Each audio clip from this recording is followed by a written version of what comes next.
Against the Ceiling, genre contemporary drama slash social justice setting, modern day Atlanta, Georgia corporate America Chapter 1. The invisible wall Kiana Brooks had always believed in hard work. Raised in southwest Atlanta by a single mother who juggled 2 jobs and night classes, Kiana grew up understanding the value of perseverance. She graduated from Spelman College with honors, then earned an MBA from Howard. Her dream wasn't flashy. She wanted to lead, to build, to help others climb the ladder she fought so hard to ascend at 29. She was one of the youngest operations leads at Baxter and Hartwell, a Fortune 500 logistics company. Her teams always exceeded expectations, cutting costs, improving employee satisfaction, increasing productivity. But every time a management position opened up, someone else got promoted. Usually someone white. Usually someone less qualified still. She kept pushing, documenting everything, making allies where she could, smiling even when it hurt. Chapter 2, Mr. Jacobs' smile. Thomas Jacobs, the regional director, wore polished shoes and a polished smile. He called Kiana kiddo in meetings. He laughed a little too hard when she brought up diversity. He once praised her eloquence in front of a room full of executives. She noticed he never said that about anyone else. When the senior manager position opened her dream role, Kiana applied again. Her resume was thicker than a law book. She had glowing reviews.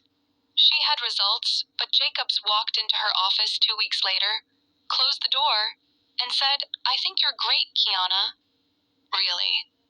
But the team needs someone more. Seasoned. Someone who won't rock the boat. She knew what that meant. She didn't cry. She didn't scream. She said, "Thank you," and went home.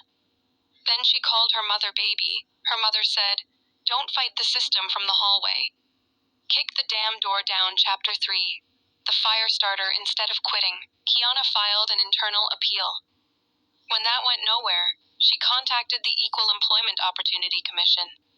Quietly, she began collecting data emails, memos, records of promotions and performance metrics. Her white colleague Brandon, who had just been promoted over her, had been in the company less than 3 years. His numbers were worse than hers. His last 2 reviews where average word began to spread. Some coworkers distanced themselves. Others started sharing stories of their own. HR tried to shut her down.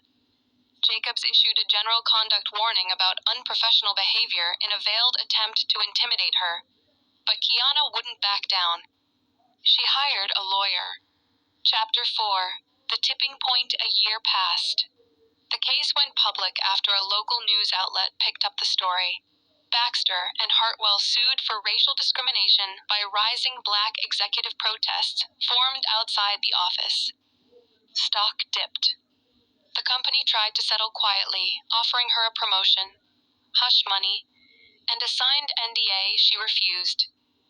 Her exact words were, "I'm not here for your scraps. I'm here for justice, for me and everyone coming behind me." The case went to court. Kiana stood before the judge, calm and composed, detailing years of exclusion, tokenism, and bias. Jacob sat with his arms crossed, jaw tight. But the evidence was undeniable in a landmark decision. The court found the company guilty of racial discrimination. Kiana was awarded damages, the right to her position, and the company was ordered to undergo mandatory diversity and inclusion reforms monitored by an industry Chapter 5. Applause in the lobby, her first day back. She walked into Baxter and Hartwell with her natural curls loose and proud, wearing a power suit and a calm, radiant smile. The lobby was packed. The same people who once whispered in elevators or avoided her gaze now stood tall, clapping, cheering. A few even cried. Janice from accounting hugged her. Victor from shipping nodded with pride. Brandon came forward awkwardly and said, "You should have had it from the start."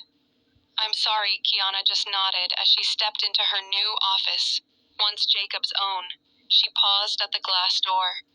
Her name was etched in clean, bold lettering KIANABROKSSENIORPERIONSMANAGR.